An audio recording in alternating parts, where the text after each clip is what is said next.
Good morning, everyone. Today we will do the exercise questions of the chapter hydrocarbon. बेटा उस chapter में मैंने आपको उतना ही समझाना था, आपको मैंने बता दिया है. Now let's do the NCERT exercise question. बेटा फर्स्ट क्वेश्चन आपने नहीं करना, मैंने आपको ये नहीं करवाया है. ये मैकेनिज्म वाला पार्ट है बेटा, ये क्वेश्चन आपको मैंने नहीं करवाया है. ठीक है बेटा. नेक्स्ट आ जाते हैं हम इस क्वेश्चन से. Right the IUPAC name of the following compound. कि इन कंपाउंड्स के IUPAC नेम्स लिखने हैं. तो बेटा सबसे पहले देखो CH3 CH double bond C. इस C के ऊपर 2 CH3 लगे हुए हैं, तो एक CH3 यहाँ, एक उसके नीचे. तो बेटा जब भी हमने नोमेनक्लेचर करना है तो longest carbon chain including the group. तो 1 2 3 4 कार्बन की लॉन्गेस्ट कार्बन चेन बनेगी. उन 4 कार्बन की लॉन्गेस्ट कार्बन चेन में हमें पता है अब नंबरिंग करनी है. यहाँ से करेंगे, यहाँ से इस तरफ से करेंगे. क्यों? क्योंकि यहाँ से डबल बॉन्ड भी पास में आएगा और ग्रुप भी आएगा. तो इसका नाम बन जाएगा बेटा 2 मिथाइल ब्यूट-2-ईन. क्या नाम बनेगा बेटा इसका? 2 मिथाइल ब्यूट-2-ईन. क्लियर है बेटा. नेक्स्ट इस कंपाउंड का नोमेनक्लेचर करना है. नंबर ऑफ कार्बन कितने हैं? 1 2 3 4 5. नंबरिंग कहाँ से करेंगे? यहाँ से. तो पेंट 1-इन-3-आइन नाम बन जाएगा. नेक्स्ट है बेटा ये कितने? 1 2 3 4 कार्बन के है बेटा. ब्यूटा 1,3-डाई-ईन नाम बनेगा बेटा इसका. The such type of the nomenclature we will do. तो बेटा ये नोमेनक्लेचर का तरीका मैंने आपको समझा रखा है. अगर इन नोमेनक्लेचर के क्वेश्चंस में आपका कोई क्वेश्चन नहीं आता वो आप मुझसे पूछ सकते हैं, बट अदरवाइज आप प्रैक्टिस करेंगे तो आप इन सब का नोमेनक्लेचर इजीली कर सकते हैं. नेक्स्ट क्वेश्चन आ जाता है बेटा कि for the following compounds right structural फॉर्मूले IUPAC names of the possible isomers having number और डबल और ट्रिपल बॉन्ड. यानी ये कहता है C4H8 वाला कोई कंपाउंड है जिसमें एक डबल बॉन्ड है, तो पॉसिबिलिटी ये भी है, ये भी है. फिर कहते हैं C5H8 वाला जिसमें एक ट्रिपल बॉन्ड है, यानी इस तरह का कंपाउंड भी बन सकता है. 5 कार्बन. वैसे बेटा ज़्यादातर ये क्वेश्चन पुटअप नहीं होता, फिर भी अगर आ जाए तो आप इस तरीके से कर सकते हैं. नेक्स्ट आता है बेटा right the IUPAC name of the product formed by the ozonolysis of following compounds. कहता है कि IUPAC नेम लिखने हैं उन प्रोडक्ट्स के जो ओजोनोलिसिस से बनते हैं. देखो पेंट-2-ईन. पेंट-2-ईन कैसे लिखेंगे?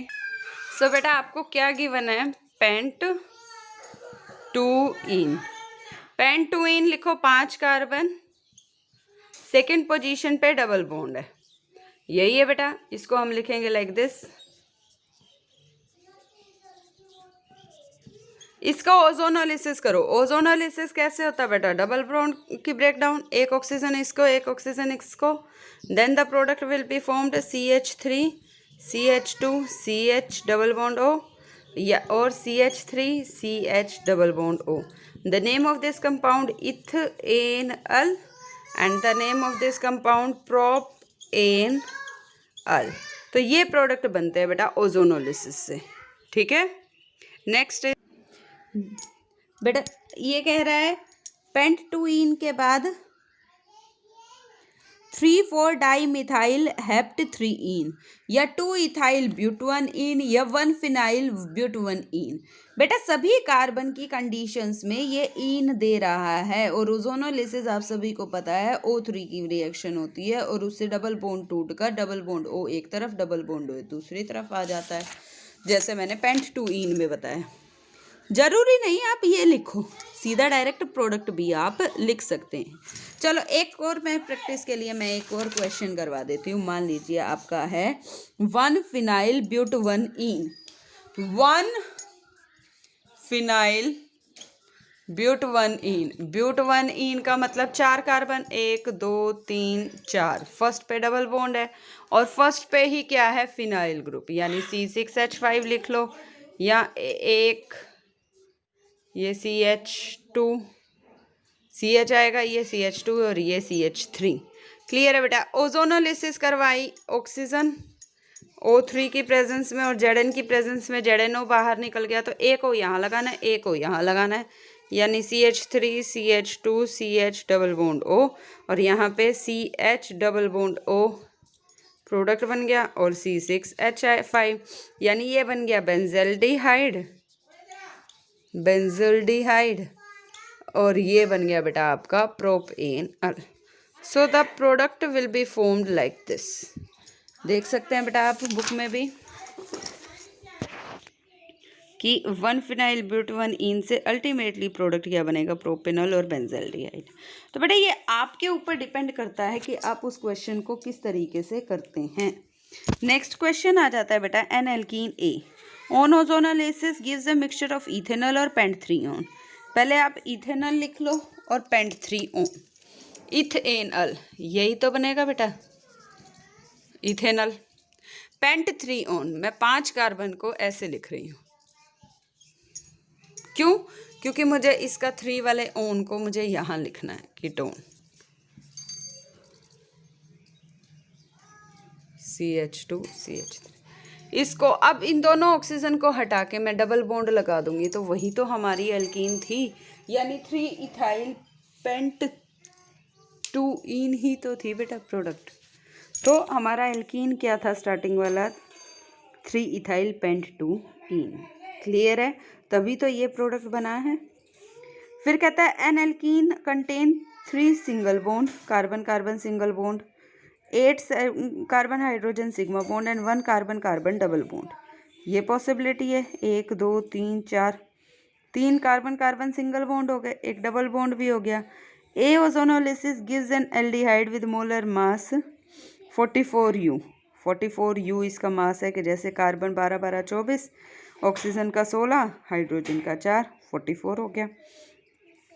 कहते हैं ये सारी चीज़ें प्रेजेंट है, 1 2 3 4 कार्बन है, 4 कार्बन को अगर हम ओजोनोलिसिस करेंगे तो इथेनॉल मिलेगा, तो ये एल्कीन है बेटा। नेक्स्ट कहता है प्रोपेनल एंड पेंटेन-3 on on ozonolysis of product of alkene. यानी बेटा इथेनॉल की जगह मुझे एक और कार्बन यहाँ बढ़ाना है तो वो हमारा आ जाएगा, यानी right the structural formula of alkene, ये आपका फॉर्मूला बन जाएगा, यानी 3 इथाइल हेक्स-3ईन। अब ये डिपेंड करता है कि आपका प्रोडक्ट और रिएक्टेंट क्या है। नेक्स्ट क्वेश्चन आपने नहीं करना। नेक्स्ट है draw the cis trans structure of हेक्स-2ईन and write which isomer will have higher boiling point and why. हेक्स-2ईन बेटा ये होता है हेक्स-2ईन, इस कार्बन पर एक हाइड्रोजन एक CH3, इस कार्बन पर एक हाइड्रोजन और एक ये पूरा propyl group.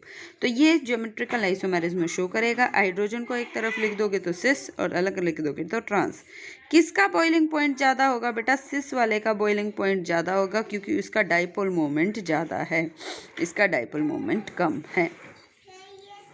Why is benzene extraordinarily stable though it contain 3 double bond?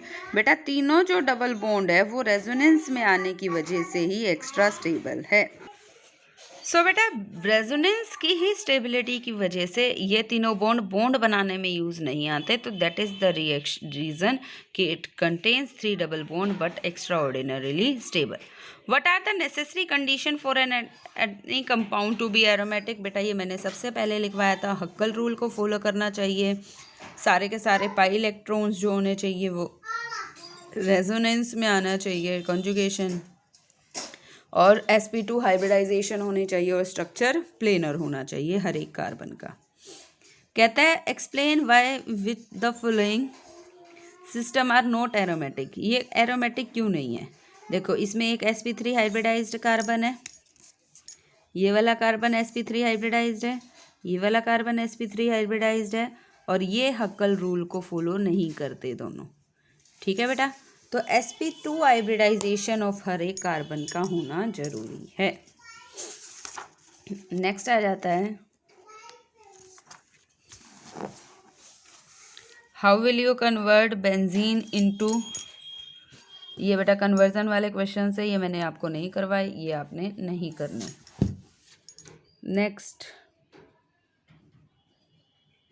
Primary secondary tertiary carbon. अगर एक कार्बन 1 से कनेक्टेड है तो प्राइमरी, 2 से कनेक्टेड है तो सेकेंडरी, 3 से कनेक्टेड है तो टर्शरी, और 4 से कनेक्टेड है तो क्वाटरनरी। ये आपने ध्यान देके खुद ही लिखना है बेटा। What effect does branching of N alkene chain has on it's boiling point. कहता है अगर एल्केन की जो चेन है अगर ब्रांच होती जाएगी तो उसके बॉइलिंग पॉइंट पे क्या फ़र्क पड़ेगा। बेटा जो बॉइलिंग पॉइंट है वो स्ट्रक्चर के ऊपर डिपेंड करता है। मान लीजिए एक है आपका नॉर्मल ब्यूटेन, ये है आपका एक नॉर्मल कंपाउंड ब्यूटेन, एक आपका है ये मान लीजिए ये पेंटेन है, एक कंपाउंड है आपका नियोपेंटेन। अब इनमें देखो एक ये सरफेस एरिया इसका ज़्यादा है और इसका सरफेस एरिया कम है, तो जो बॉइलिंग पॉइंट होता है वो सरफेस एरिया पे भी डिपेंड करता है। तो जैसे जैसे ब्रांचिंग बढ़ती जाएगी उसका सरफेस एरिया कम होता जाएगा और उसका बॉइलिंग पॉइंट कम होता जाएगा। तो कहते हैं greater the branching lower will be the boiling point because surface area will decrease. और सरफेस एरिया वाली फोर्स कौन सी होती है, van der Waals forces of attraction will also decreases, hence boiling point decreases. Clear है बेटा। कहता है write down the product of ozonolysis of 1,2-डाइमिथाइल बेंजीन। 1,2-डाइमिथाइल बेंजीन ये है, इसके प्रोडक्ट आप लिख सकते हो इस बॉन्ड को तोड़ के, इस बॉन्ड को तोड़ के और इस बॉन्ड को तोड़ के। या दूसरे भी हो सकता है बेटा, डबल बॉन्ड इस तरफ हो तो आपके प्रोडक्ट डिफरेंट बनेंगे। यही सपोर्ट करता है कि बेंजीन में रेजोनेंस होती है, इसकी वजह से हमें दो अलग अलग प्रोडक्ट्स मिलते हैं। नेक्स्ट है अरेंज बेंजीन एंड हेक्सेन और ethyne in increasing order of acidic character and also give the reason for this behaviour. बेटा इथाइन होता है ये, बेंजीन होता है C6H6 और हेक्सेन होता है, यानी इसकी हाइब्रिडाइजेशन देखो, hybridization of this carbon is sp, हर एक कार्बन की इसमें sp2 और इसमें sp3। तो एक बात याद रखना, जिसमें जितना ज़्यादा s कैरेक्टर होगा, जिसमें जितना ज़्यादा एस कैरेक्टर होगा वो उतना ज़्यादा एसिडिक होगा। अब एस कैरेक्टर ज़्यादा होने से क्या हो जाएगा, अब देखो वैसे एस कैरेक्टर कितना है, सबसे पहले एस पी, अगर ये 100 है तो एस के हिस्से में कितना आया 50, इसमें एस के हिस्से में कितना आया बेटा 3 है ना, ये sp2 3 हो गए टोटल यानी 33 और इसके हिस्से में 25, यानी एस कैरेक्टर का मतलब है एस का ज़्यादा, जितना ज़्यादा एस कैरेक्टर होगा वो न्यूक्लियस के क्लोज होगा। यानी एसिड क्या होते हैं, जो एच आयन दे के नेगेटिव को स्टेबल करवा दें। अगर ये एच आयन दे देता है तो ये नेगेटिव को क्यों स्टेबल कराता है, क्योंकि एस जितना ज़्यादा न्यूक्लियस के क्लोज होता है वो उतने ही इलेक्ट्रॉन को अपनी तरफ खींचता है। That is the reason ethyne is more acidic. Next कहता है why does benzene undergo electrophilic substitution reaction easily, not nucleophilic substitution reaction। हमें पता है बेंजीन में ट्रिपल बॉन्ड होते हैं, ट्रिपल बॉन्ड का मतलब 3 डबल, यहाँ पे हम कहेंगे 3 डबल बॉन्ड होते हैं। ये तीनों डबल बॉन्ड रेजोनेंस में होते हैं। अब यहाँ पे इलेक्ट्रॉन डेंसिटी ज़्यादा है तो इसके ऊपर इलेक्ट्रोफाइल अटैक करेगा या न्यूक्लियोफाइल, इलेक्ट्रोफाइल, क्योंकि इलेक्ट्रॉन डेंसिटी इसमें क्या है ज़्यादा है। अब ये तीनों ही बॉन्ड क्या है, रेजोनेंस स्टेबलाइज्ड है, और रेजोनेंस में होने की वजह से ही ये तीनों बॉन्ड जो है टूट नहीं पाते, जिसकी वजह से ये ग्रुप को रिप्लेस करता है। मींस यहाँ पे अगर कोई ग्रुप लगा हुआ है, हाइड्रोजन लगा हुआ है, उसको रिप्लेस करेगा, ना कि इस बॉन्ड को तोड़ेगा। तो ये सब्स्टिट्यूशन यानी रिप्लेसमेंट वाली रिएक्शन में जाता है, ना कि ये एडिशन में। क्लियर है, क्लियर है बेटा। It is because benzene has 6 pi electron, electrophile can attack easily, nucleophile can not attack to the benzene because it will be repelled by pi electron. कि इलेक्ट्रॉन लविंग ग्रुप ही अब यहाँ पर attack कर पाता है। बेटा ये क्वेश्चन आपने नहीं करने, कन्वर्जन वाले। कहता है ये क्वेश्चन भी आप रहने देना बेटा। एक्चुअली मैं वो आपको क्वेश्चन करवा रही हूँ जो मैंने आपके सिखाए हैं, तरीका सिखाया बेटा। ये चीज़ें तो आप 12th में भी पढ़ लोगे लेकिन तरीका नहीं पढ़ पाओगे वहाँ पे, तो तरीके से हमने क्वेश्चन करने हैं। नेक्स्ट है आउट ऑफ बेंजीन मेटाडाइनाइट्रोबेंजीन और toluene which will undergo nitration easily, ये भी नहीं करना आपने। नेक्स्ट क्वेश्चन भी नहीं करना। कहता है Why is Woods reaction not preferred for the reaction of alkane containing odd electron? Woods reaction आपको याद होगी Rx + 2Na + Rx, तो 2Rx निकल जाता था, 2NaCl बाहर निकल जाता था और हमें क्या मिलता था 2R, यानी डबल वाला। अगर हम ओड इलेक्ट्रॉन वाला लेंगे तो हमें क्या मिलेगा, मिक्सचर्स मिल जाएंगे। ये थी हमारी वुड्स रिएक्शन, हमें डबल कार्बन का इथेन मिल गया। अगर हम ओड वाला बनाएंगे तो हमें मिक्सचर्स मिलेगा और मिक्सचर्स को सेपरेट आउट करना क्या हो जाता है बेटा, मुश्किल हो जाता है। दैट इज़ द रीज़न कि दे आर नॉट प्रेफर्ड। अगर पहले इसको करेंगे तो ओड का मिल जाएगा, इसको अकेले करेंगे तो इथेन मिलेगा, इसको ब्यूटेन मिलेगा। तो जिसकी वजह से बेटा हमारा नंबर ऑफ कार्बन कंपाउंड्स मिल जाते हैं, जिसको सेपरेट करना मुश्किल हो जाता है। इसी वजह से ये वुड्स रिएक्शन में नहीं जाता। अब जैसे बेटा ये क्वेश्चन है आपका, ये वाला इथाइन दे दिया, सोडियम लिक्विड अमोनिया की प्रेजेंस में रिएक्शन करी, तो बेटा ये डिपेंड करता है, ये एल्काइन एक्चुअल में सोडियम लिक्विड अमोनिया में H रिलीज़ कर देता है। तो बेटा ये क्वेश्चन बहुत कॉम्प्लिकेटेड हो जाते हैं। सिर्फ मैंने जो तरीका आपको मैंने करवाया है और जिस तरीके के क्वेश्चन मैंने आपको करवाए हैं वही आपने करने हैं। अब जैसे ये क्वेश्चन है, which of the following compound will exhibit geometrical isomerism, 2 phenyl 1 butene. बेटा देखो दोनों डिफरेंट कंपाउंड है तो ये शो करेगा। 1 डाइफिनाइल प्रोपेन, डाइफिनाइल प्रोपेन, बेटा डबल बॉन्ड है ही नहीं तो ये नहीं शो करेगा। 1 फिनाइल 2 ब्यूटीन, यहाँ पे 2 हाइड्रोजन सेम हो जाते तो ये भी नहीं जाता। 3 फिनाइल ब्यूटेन, बेटा ये शो नहीं करेगा क्योंकि जियोमेट्रिकल आइसोमेरिज्म की कंडीशन आपको पता है, एक तो डबल बॉन्ड का होना जरूरी है और दूसरा वहाँ उस कार्बन पर 2 अलग अलग ग्रुप लगे हुए हों।